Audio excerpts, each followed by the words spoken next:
So the first time my narcissist ex-boyfriend called the cops on me was because I caught him flirting with our neighbor's wife in his phone. Of course, he denied it, told me I was crazy. So because he did that, I took whatever story he told me and I went across the road and I asked her about it. He did tell me before I walked out the door that if I go over there, he's packing up and he's leaving. I told him, go ahead, do what you're going to do, but I am going over here to ask her to make sure your story and her story lines up. So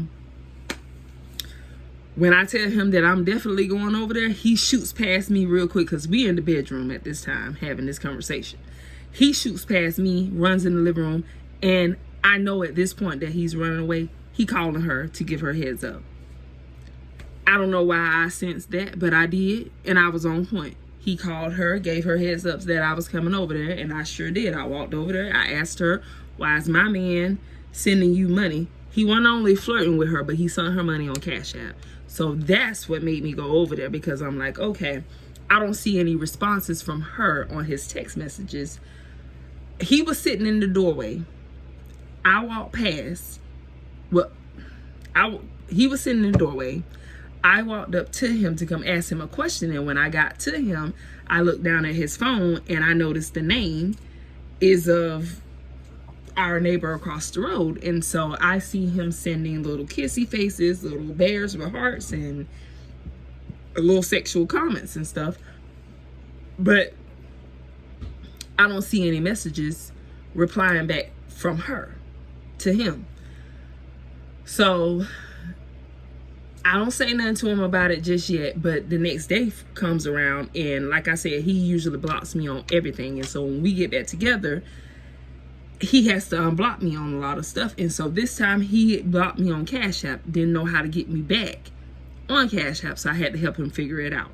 So when he handed me his phone, the first person I see on his top thing of the last person he sent money to was my neighbor's wife across the road. So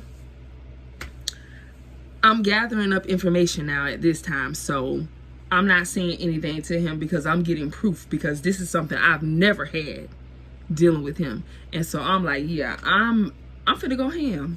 I am. I'm finna set out all the proof. He ain't gonna be able to get out of this one. He ain't got no choice but to admit to this one. Little do I know, he's still gonna deny it to the fullest. So the next day come up, I'm being cordial. I go about my day. And I think he started trying to pop off with me or something, and I had to go ahead and hit him with the hold on, wait a minute. While we raising our voices, can you please tell me why you texting the neighbor's wife and why you sending her money on Cash App? Because I'm confused. They had a flat tire and I sent them some money, but you don't tell me what to do with my money. Don't worry about what I do with my money. I say, but why she hitting you up for money? Why isn't her husband hitting you up? Y'all two supposed to be buddies. Why ain't he asking you for money? Why is it her? He's like, man, that's them people business. Don't worry about all that. And you don't tell me what to do with my money. I said, I don't tell you what to do with your money, but we live in here together. And you need to make sure home is straight first before you try and take care of somebody outside the house. So them not your responsibilities. This household is your responsibility. I'm not telling you to be mean and nasty to people, but I'm just saying, when I ask you to do something, don't give me no lip. Don't act funny with me, but you a jump to give somebody else some stuff. You know what I'm saying? He tends to do that too. So now he's telling me, you know, what supposedly went down, how she got the money or whatever. So I go over there to go and talk to her, and before I leave out the door, he tells me that if I go over there, he's gonna leave. And I say, go ahead and do what you're gonna do, because I'm going over there. I go over there, I talk to her, she said the same thing he say. But I told her, I say, he probably coached you through that too, you know what I'm saying, because all this mess just looked funny to me. So don't think I believe what she said, because at this point, I don't trust neither one of y'all. I definitely don't trust him. But now I know who he is. I'm glad I didn't trust, you know what I'm saying, what was said, because it could have been more to it. It's just all that I seen was him texting her and her not responding back, but her receiving money from him. So this is a whole day that everything went down. But then the second day after that is when he called the police. So I go over there, and I'm sorry, I don't go back over there. After that day, I talked to her that day and I left it alone. Now, the next day, I was on some, let's go ahead and squash it or whatever. I didn't find nothing major, except for you, sending her money or whatever. And so I'm like, all right, I said what I need to say to her. I said what I need to say to him. I'm going to let it go. I'm trying to be cordial. I don't let it go. I'm in the house cooking dinner. He over here want to get flipped at the mouth and do all this extra stuff. So now he packing his stuff,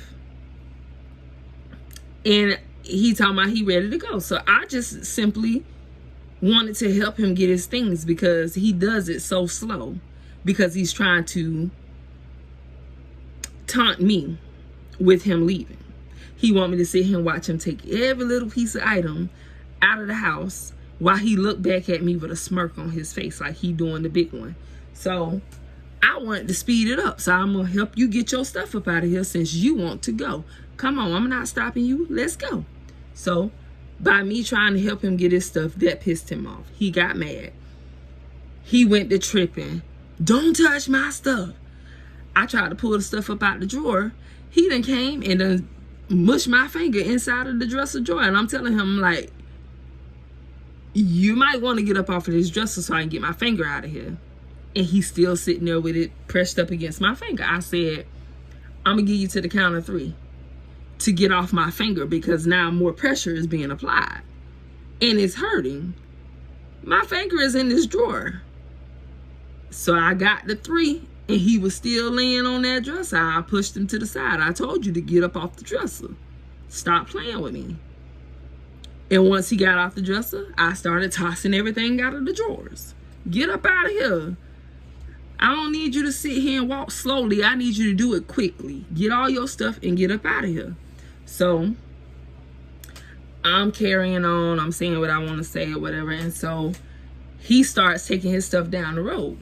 Okay, now I see where you taking your stuff. I'm going to go ahead and grab up some more stuff, and I'm going to take it down there with you. I'm going to put a whole bunch of it in my car, so that way you ain't got to make too many trips back and forth down here. So he right here in the neighborhood.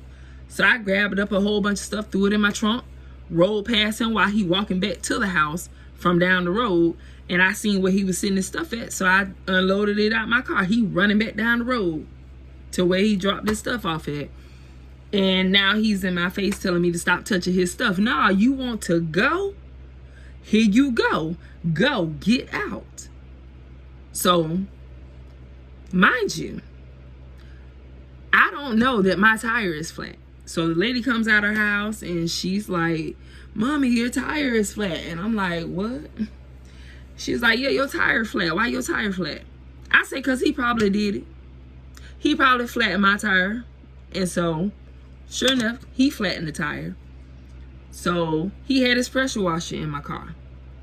Because we was supposed to go out of town, like this time around. We was supposed to go out of town, so his pressure washer was already in the car. So I grabbed his wand and was trying to bend it. And when I grabbed his wand, he ran up in my face.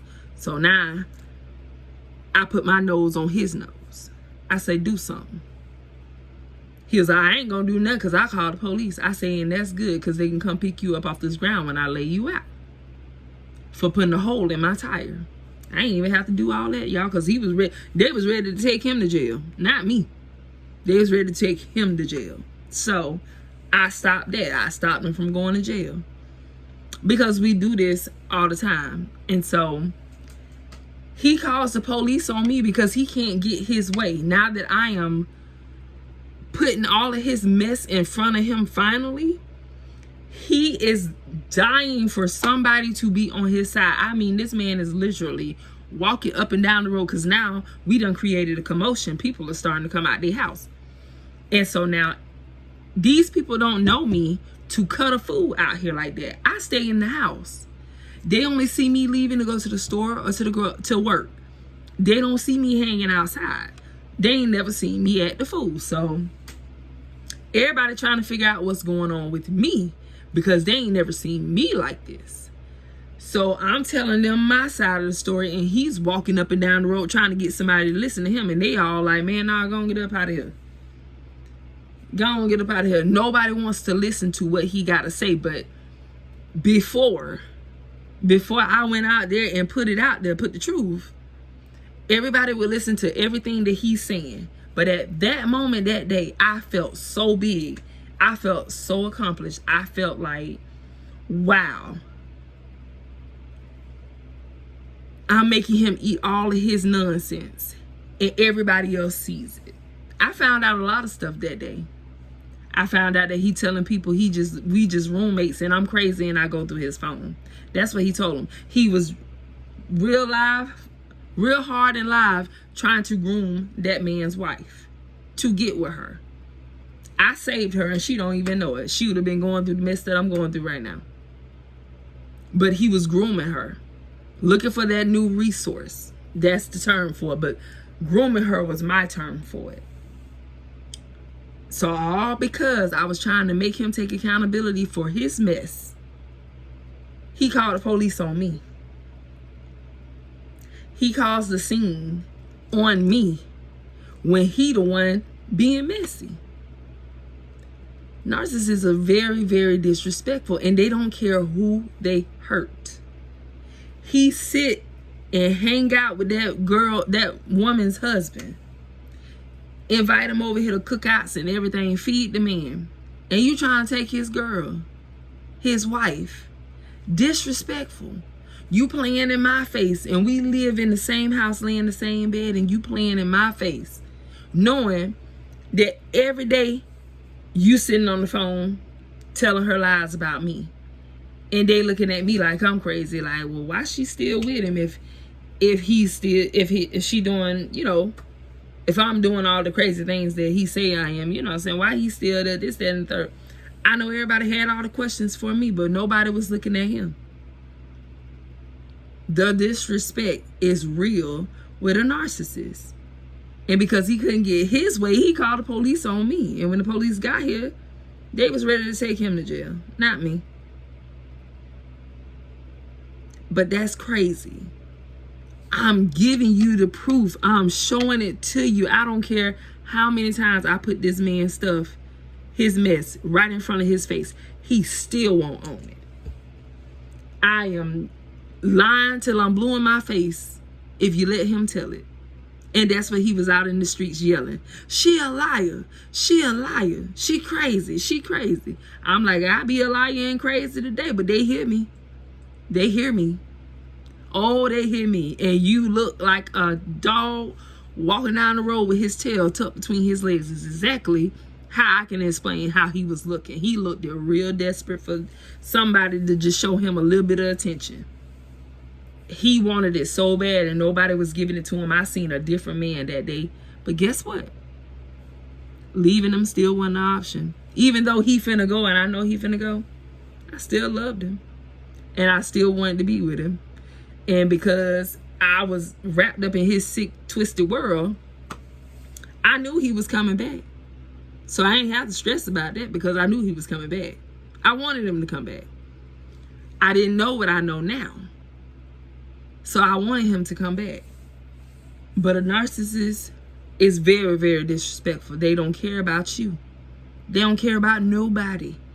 If he'll do that right in my face, I mean literally right across the road, that's disrespect at its finest. But till next time, y'all stay prayed up, be blessed, and we gonna get through this. Y'all have a good night.